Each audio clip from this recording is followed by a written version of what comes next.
And I now give the floor to the representative of the Russian Federation. Господин Mr. President, we thank Assistant Secretary General Martha Poby for her briefing on developments in the region. We also thank the representatives of the Joint Force of the G5 Sahel and civil society. The situation in the Sahel is unfortunately not getting better. In this, we are in full agreement with you. Terrorist activity persists in the region, as do acute interethnic and intercommunal conflicts, which has a most negative impact on the security situation. Dozens of soldiers and hundreds of civilians are dying at the hands of militants. A new, very worrying, destabilizing element is the growth of tensions between the countries of the region themselves, caused in many respects by outside interference. The members of the Council are well aware that since the emergence of the initiative in question, which, and this is very important, emanated from the countries of the region themselves, Russia has consistently supported the formation and deployment of the joint force of the G5 Sahel.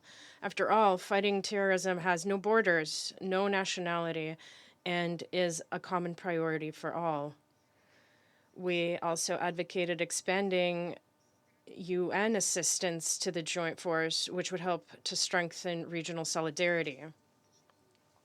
We note with regret that due to Western pressure, primarily on the part of France, the G5 Sahel has found itself facing challenges that are far removed from the most pressing issues of combating terrorism. Under far-fetched pretexts, Mali was denied presidency of the group, and a joint force summit planned for February, which Bamako was supposed to chair, was never held. In this regard, the decision of the Malian authorities to withdraw from the G5 Sahel, which was caused by the confrontational behavior of its neighbors, seems quite logical. In addition, it should be recalled that harsh Western economic sanctions and ECOWAS restrictions are currently in place against Mali. The drawdown of the French Barkhane and Takuba forces continues on Malian territory. All of this is taking place at a time when the country is facing major challenges in addressing pressing problems, the main of which is the terrorist threat. The calculation seems to have been that the Malian army would fail to meet its combat objectives, which, as we know, did not happen. Thanks to the country's own efforts and those of more effective partners, obvious successes have been registered, including the liberation of a number of settlements. Armed groups are progressively being cleared from the northern and eastern regions of the country.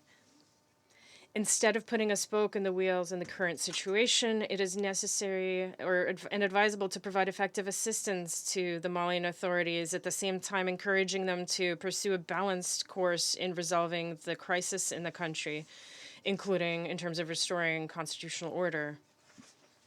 In this regard, we call on the members of the G5 Sahel to follow a constructive approach and take the necessary measures to ensure independent unification efforts without outside dictates. We hope that following the principle of African solutions for African problems, the states of the Sahel, including Mali, will be able to agree on the further activities of their joint force.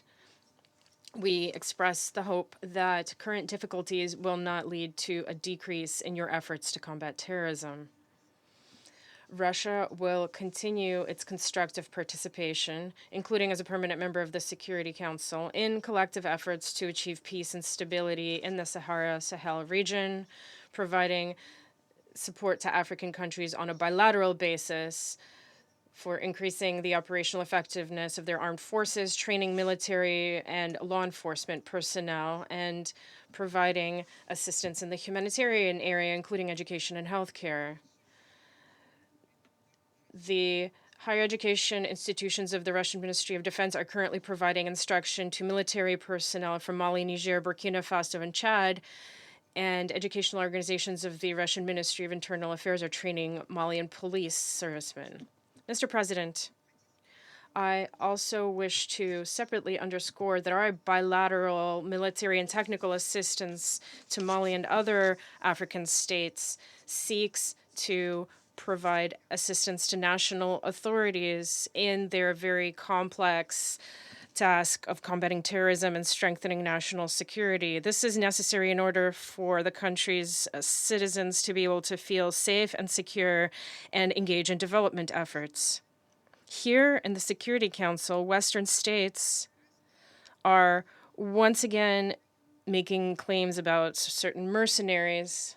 However, I wish to recall that it is mercenaries from the West, including from countries represented at this table, that since the collapse of colonialism have been participating in a number of coups on the continent and have assisted apartheid, participated in the looting of natural resources, including with a view to ensuring the interests of their major businesses. Some telling statistics include the list of Western official military interventions in Africa, which is in the several dozens, even of course, according to the most conservative estimates. There are other dozens more which remain unrecognized. Unfortunately, now neocolonialism is being leveraged to pit countries of the region against one another with a view to weakening them. This is unacceptable in the 21st century. Africa is capable of determining its future for itself. We call on Mali's neighbors to once again consider their sovereign role in addressing the issues of the continent and the role of those whose agenda has a certain other hidden aspects with regard to the African continent. Thank you. I thank the representative of the Russian Federation for her statement.